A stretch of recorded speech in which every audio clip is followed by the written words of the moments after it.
প্রভাতী সংবাদের পক্ষ থেকে আমি জয়ন্তী দে।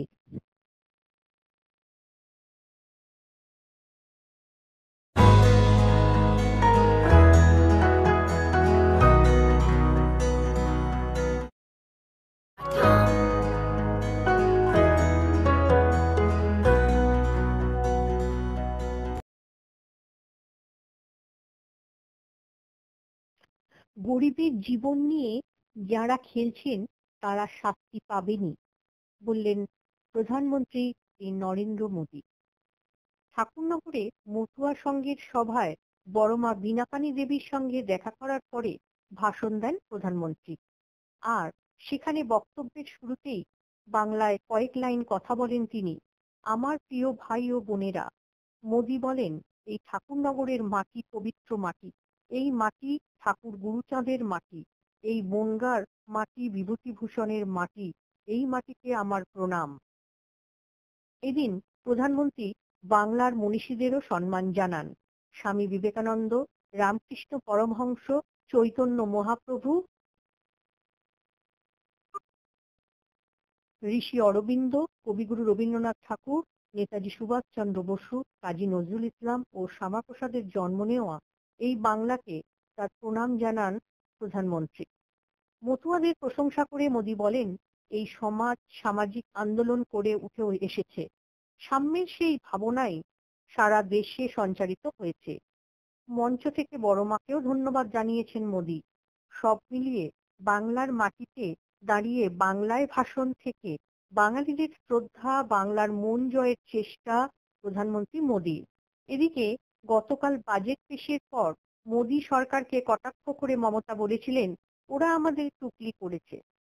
স্বাস্থ্যসাথী প্রকল্প আমরাই প্রথম চালু করি, আয়ুষ্মান প্রকল্পেরও আগে। সেই আয়ুষ্মান প্রকল্প নিয়ে এদিন মমতার বিরুদ্ধে তীব্র আক্রমণ হানেন মোদী। বলেন আয়ুষ্মান প্রকল্প চালু হলে এ রাজ্যের গরিবরা উপকৃত হতেন, তারপর তারা মোদী মোদী করতেন। কিন্তু মোদী শব্দ শুনে দিদি কি করতেন, সেই আশঙ্কা থেকেই দিদি বাংলার লাখ লাখ মানুষকে এই প্রকল্পের সুবিধা থেকে বঞ্চিত করেছেন। এমন নিষ্ঠুরতা কোথাও দেখিনি। এই নিষ্ঠুর সরকারকে এক মুহূর্তের জন্য আর রাখবেন না। গরিবের জীবন নিয়ে যারা খেলছেন তারা শাস্তি পাবেনই। ঠাকুরনগরের সভায় খোঁচা দিয়েছিলেন সিন্ডিকেট ট্যাক্স। তার ঘণ্টাখানেক বাদে দুর্গাপুরের সভায় তৃণমূলকে বিঁধলেন তোলাবাজি ট্যাক্সে। আয়ুষ্মান প্রকল্প চালু হলে এ রাজ্যের গরিবরা উপকৃত হতেন, তারপর মোদী মোদী করতেন। মোদী শব্দ শুনে দিদি কি করতেন, সেই আশঙ্কায় দিদি বাংলার লাখ লাখ মানুষকে এই প্রকল্পের সুবিধা থেকে বঞ্চিত করেছেন। এইভাবেই শনিবার বাংলা সফরে এসে লোকসভার ঢাকে কাঠি দিলেন প্রধানমন্ত্রী। সুর অবশ্য আগেই বেঁধে গিয়েছিলেন মোদীর সেনাপতি অমিত শাহ। বিজেপির সর্বভারতীয় সভাপতিকে নোটিশও পাঠিয়েছেন তৃণমূল। তবে এদিন মোদী স্পষ্ট করে দিলেন রাজ্যের লড়াইয়ের ময়দান থেকে এক পাও পিছবেন না। দুর্গাপুরের সভায় প্রধানমন্ত্রী বলেন এ রাজ্যের শিশুরাও জানে ট্রিপল টি ট্যাক্স মানে তৃণমূল তোলাবাজি ট্যাক্স। কলেজ ভর্তি, শিক্ষকদের বদলির জন্য এখানে টাকা লাগে। পশ্চিমবঙ্গের অনেক স্কুলে শিক্ষক নেই, কারণ তারা আদালতে চক্কর কাটছেন।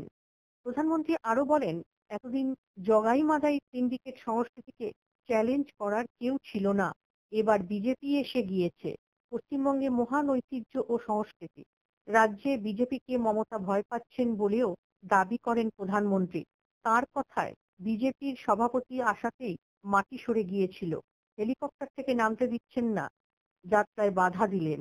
প্রধানমন্ত্রীর হুঁশিয়ারি দিদির খেল আর কতদিন চলবে, আমাদের লড়াই জারি থাকবে, আপনাদের জন্য লড়াই করছি।